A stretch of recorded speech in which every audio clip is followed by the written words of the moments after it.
बिस्मिल्लाहिर्रहमानिर्रहीम। अच्छा मैंने आप लोगों को प्रीवियस लेक्चर में डिजिटल फ्लोरोस्कोपी के एडवांटेजेस बताए थे, ठीक है। इसमें एक एडवांटेजेस आप लोग अगर याद नहीं है तो वो देख लिए, वो स्टार्ट वाली वीडियो बिल्कुल इंट्रोडक्शन वाला। इसमें मैंने आप लोगों को ये बताया था कि इसमें एक एप्लीकेशन इंक्लूड होता है, इसको कहते हैं DSA। DSA mean digital subtraction angiography. ये एक एडवांटेज मैंने आप लोगों को बताया था कि फॉर एग्ज़ाम्पल इसमें हम क्या करते हैं, डिजिटल सब्सट्रैक्शन करते हैं। कि लेट सपोज हमें एक आर्टरी चाहिए या वेन चाहिए, एनजीओ। ये एक टेक्निक है, ठीक है, ये एक एडवांसमेंट है, DSA प्रोसीजर, ये प्रोसीजर का नाम है, ठीक है। डिजिटल सब्ट्रैक्शन एंजियोग्राफी कि हम फ्लोरोस्कोपी के ज़रिए, डिजिटल फ्लोरोस्कोपी के ज़रिए एंजियो करते हैं, लेकिन डिजिटल टेक्निक के थ्रू, ठीक है। एंजियो ये हमेशा किसके साथ रिलेटेड है, वेसल के साथ रिलेटेड है, आर्टरी या वेन, ठीक है, कोई भी हो सकता है। तो इसमें हम क्या करते हैं कि आर्टरी या वेन को विजुअलाइज करते हैं with the help of contrast media. सही है। तो आज का टॉपिक है DSA, इसको हम डिटेल से पढ़ेंगे। देखिए फ्लोरोस्कोपी में मैंने आप लोगों को उधर भी एग्जांपल दिया था, यहाँ पे भी दे रहा हूँ कि लेट सपोज हमें फेमोरल आर्टरी चाहिए, ठीक है। फेमोरल आर्टरी को हम विजुअलाइज करते हैं, तो इसको क्या कहते हैं, DSA of femoral artery means digital subtraction किसका हम करते हैं, फेमोरल आर्टरी का। हमें फेमोरल आर्टरी चाहिए, देख ले, लेट सपोज ये है फेमोरल फीमर बोन है ये,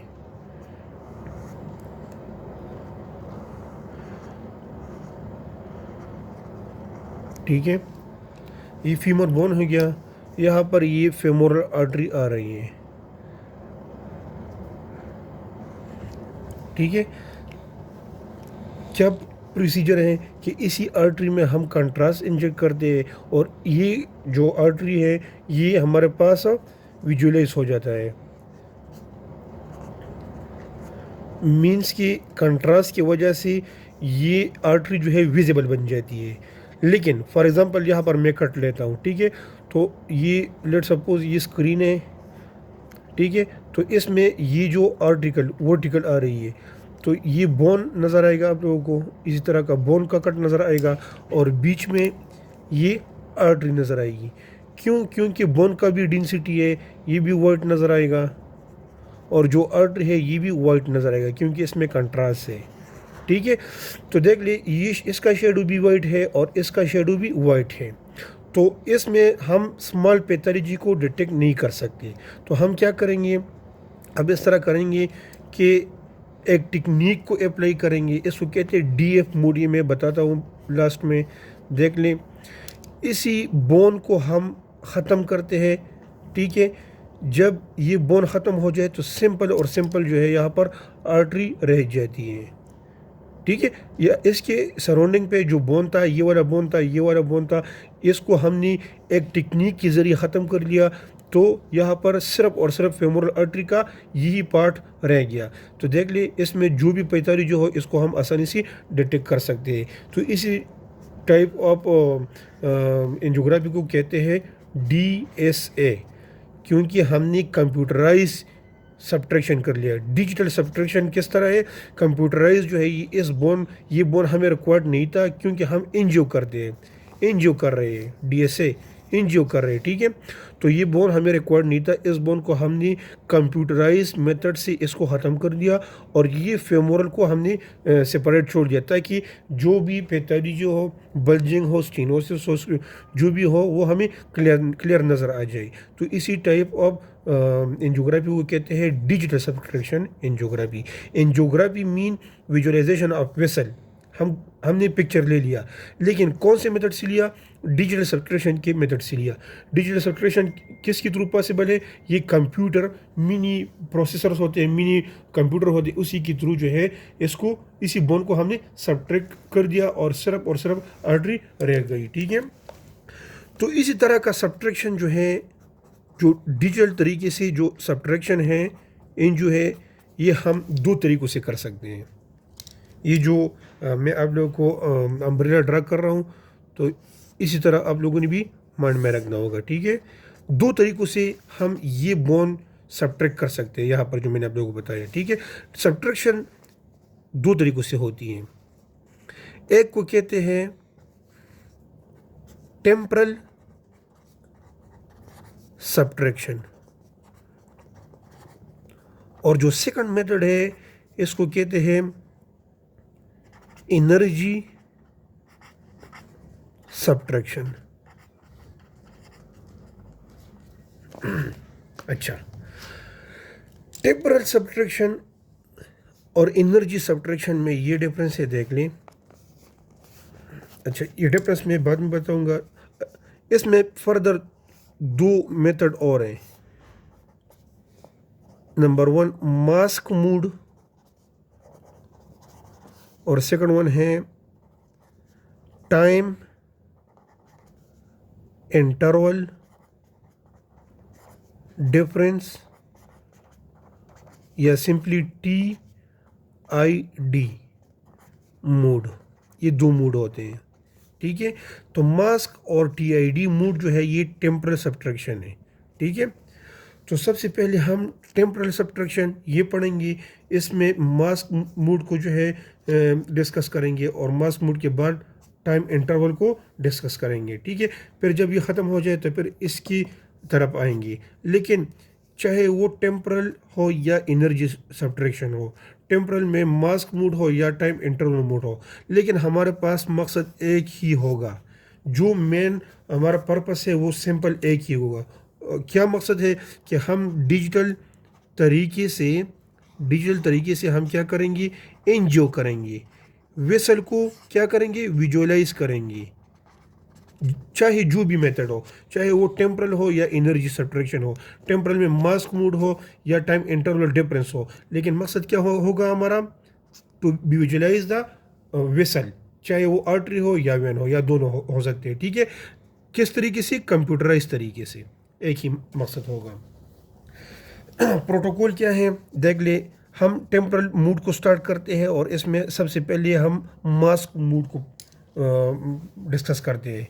प्रोटोकॉल ये है, मैंने आप लोगों को क्लास में भी ये डिस्कस किया था कि हमारे पास दो, अच्छा, एक इंजेक्टर होता है। इंजेक्टर मैंने आप लोगों को बताया था क्लास में कि इंजेक्टर ये नाउन बन जाता है। वो इंस्ट्रूमेंट जो एक जो ड्रग्स है इसको खुद बहुत इंजेक्ट करता है, ठीक है। इंजेक्टर ये हमेशा क्या होगा, ये इलेक्ट्रॉनिक होगा। इस इंजेक्टर को हम मशीन के साथ सिंक्रोनाइज करते हैं, कंप्यूटर के साथ हम इसको क्या करते हैं, सिंक्रोनाइज करते हैं। मीन सिंक्रोनाइज मीन कि इसका जो ऑन ऑफ होता है, या सिंपल वर्ड में इसका जो कंट्रोल होता है वो हम कंप्यूटर से कंट्रोल करते हैं, ठीक है। कंप्यूटर में ऑप्शन है ऑन, तो इंजेक्टर जो है ये खुद बहुत जो ड्रग्स है इसको छोड़ेगा। जब मैं कंप्यूटर में ऑफ करता हूँ तो ये इंजेक्टर जो है ये खुद बहुत ड्रग को स्टॉप करेगा। तो ये इंजेक्टर जो है ये इलेक्ट्रॉनिक होता है, और इसको सिंक्रोनाइज किया हुआ है कंप्यूटर के साथ। इस इंजेक्टर को हम कंप्यूटर से कंट्रोल करेंगे, ठीक है।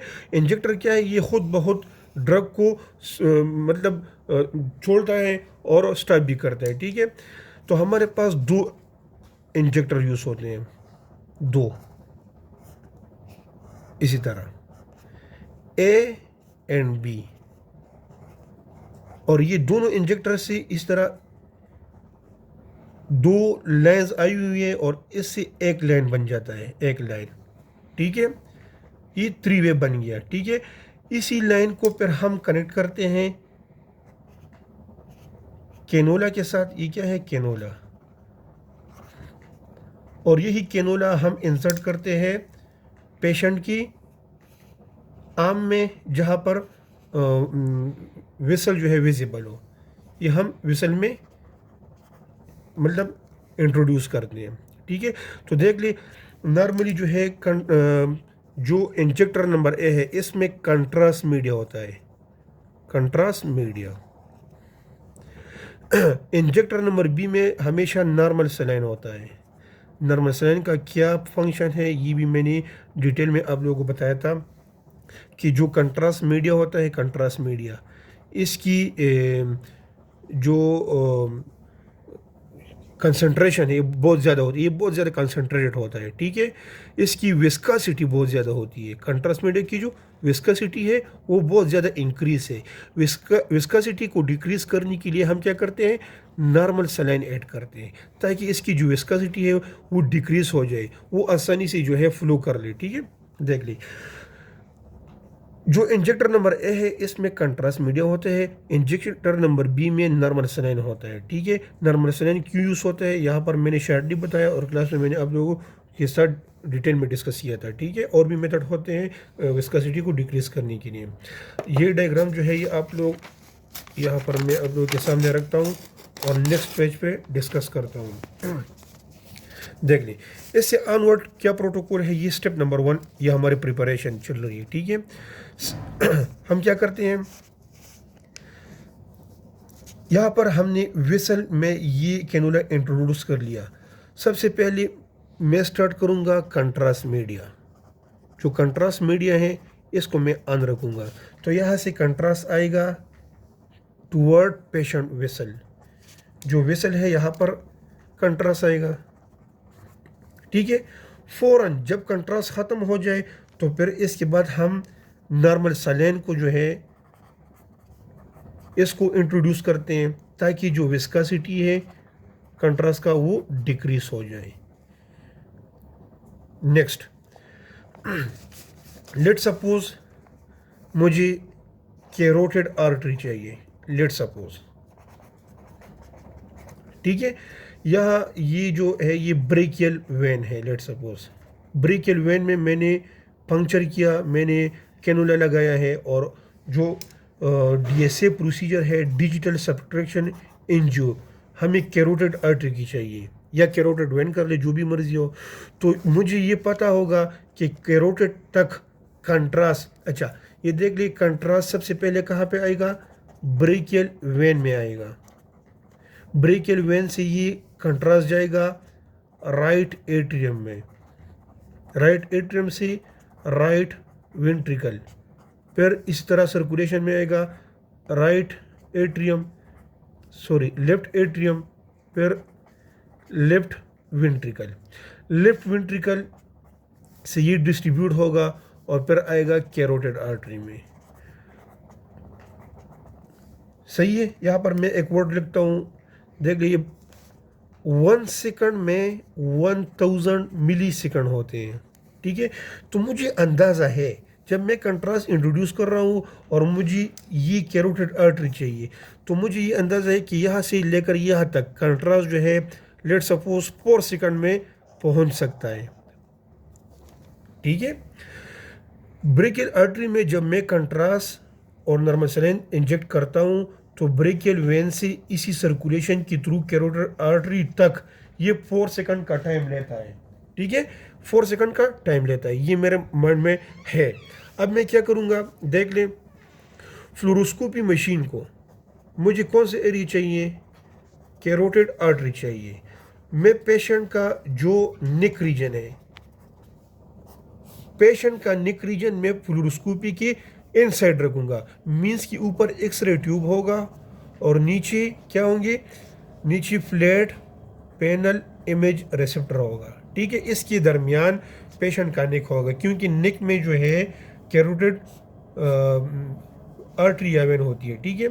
अब देख ले पेशेंट का जो हैंड है यहाँ से कंट्रास्ट आ रही है टूवर्ड कैरोटिड आर्टरी, तो इसमें टाइम लगता है 4 सेकंड लेट सपोज। देख ले जिस तरह मैंने कंट्रास्ट दिया तो 4 सेकंड से पहले जब मैं यहाँ का इमेज लूँगा तो इसी इमेज में कोई कंट्रास्ट मीडिया नहीं होगा। क्यों? क्योंकि मैंने 4 सेकंड से पहले इमेज लिया, अभी तक ये कंट्रास्ट नहीं पहुँचा है, ठीक है। जब 4 सेकंड के बाद मैं इमेज लूँगा तो फिर जो इमेज लूँगा इसमें कंट्रास्ट शो होगा। देखिए प्रोटोकॉल नंबर 3 क्या है कि मैं इमेज लूँगा पेशेंट का, इस रीजन जो कैरोटिड रीजन है इस